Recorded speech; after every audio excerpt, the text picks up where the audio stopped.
Oke, ketemu lagi bersama aku Edi Prastio, masih di channel Edi Komputer. Pada kesempatan video kali ini, aku akan membuat sebuah tutorial singkat ya tentang shaping di CorelDRAW. Nah, apa fungsi shaping ini? Fungsi shaping itu untuk memungkinkan kita membuat sebuah bentuk tertentu dari dua atau lebih objek dengan cara menggabungkan, memotong, atau membuat bagian-bagian tertentu. Nah, untuk melakukan hal itu, kita akan langsung aja menuju ke tutorialnya. Di sini aku akan membuat dua buah objek ya, karena dalam fungsi shaping itu harus ada dua atau lebih objek.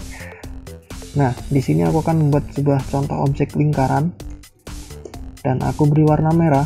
Lalu sama lingkaran juga objek kedua, dan aku beri warna hijau. Nah, di sini aku udah membuat dua buah objek. Untuk menampilkan fungsi shaping ini, kita harus menseleksi kedua objek tersebut. Jadi harus ada dua atau lebih objek yang terseleksi agar fungsi shaping ini muncul. Nah, sekarang kita akan seleksi dua buah objek ini. Maka akan muncul pada property bar seperti ini ya ikonnya.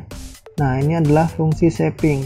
Ada 1, 2, 3, 4, 5, 6, 7, 8.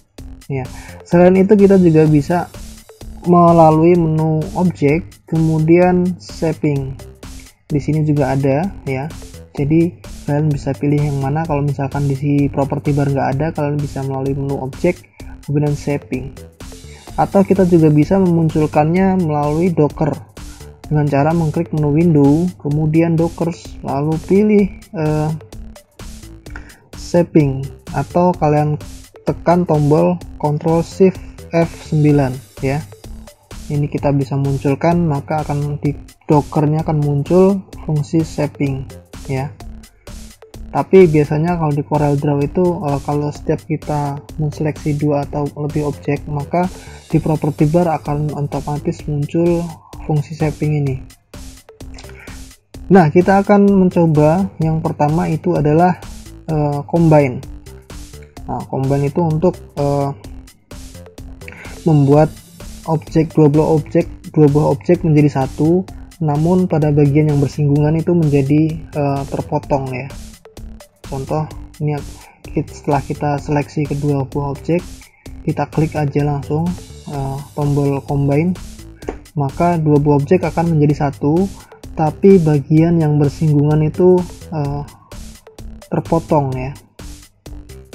Oke, kita akan coba fungsi yang kedua, yaitu adalah weld. Nah, kalau weld ini fungsinya untuk menggabungkan dua buah objek. Jadi dua objek itu jadi satu, nggak ada istilahnya, nggak ada tambahan objek lainnya. Ini kita akan coba klik, maka dua objek ini akan tergabung menjadi satu ya. Ini nggak ada hasil objek yang lain. Kemudian berikutnya ada yang namanya trim. Trim itu untuk memotong salah satu objek menggunakan objek yang lain. Nah, contoh kayak gini. Ini objeknya akan terpotong gitu ya. Atau sebaliknya. Ya. Nah, kayak gini. Gitu. Oke, lalu berikutnya itu ada yang namanya intersect ya. Kalau intersect ini untuk membuat bagian objek baru pada bagian yang bersinggungan. Jadi akan memunculkan sebuah hasil objek baru dari pertemuan kedua objek tersebut. Ini kita akan coba gunakan intersect.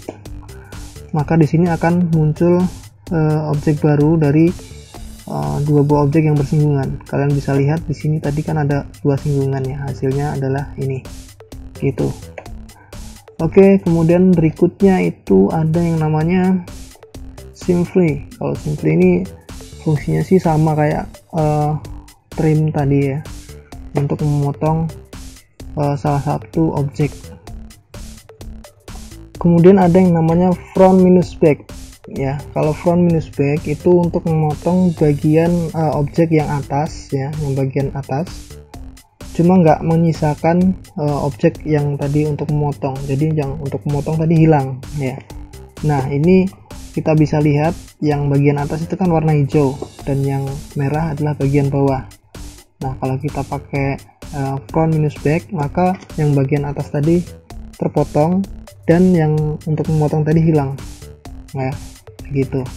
Berikutnya ada yang back minus front, itu fungsinya sama, cuma kebalikannya, bagian belakangnya gitu ya. Nah, kayak gini. Oke. Kemudian yang terakhir itu adalah create boundary, itu untuk membuat garis outline di antara dua objek tersebut. Contohnya kayak gini. Nah, ini akan terbentuk sebuah outline, tapi objeknya tetap masih ada hasil tadi kita buat. Atau kita bisa buat lebih dari dua objek, misalnya ada 3. Nah, seperti ini ya. Kalau 3 objek itu sama aja kayak tadi, kita bisa gunakan misalnya weld atau trim dan lain sebagainya.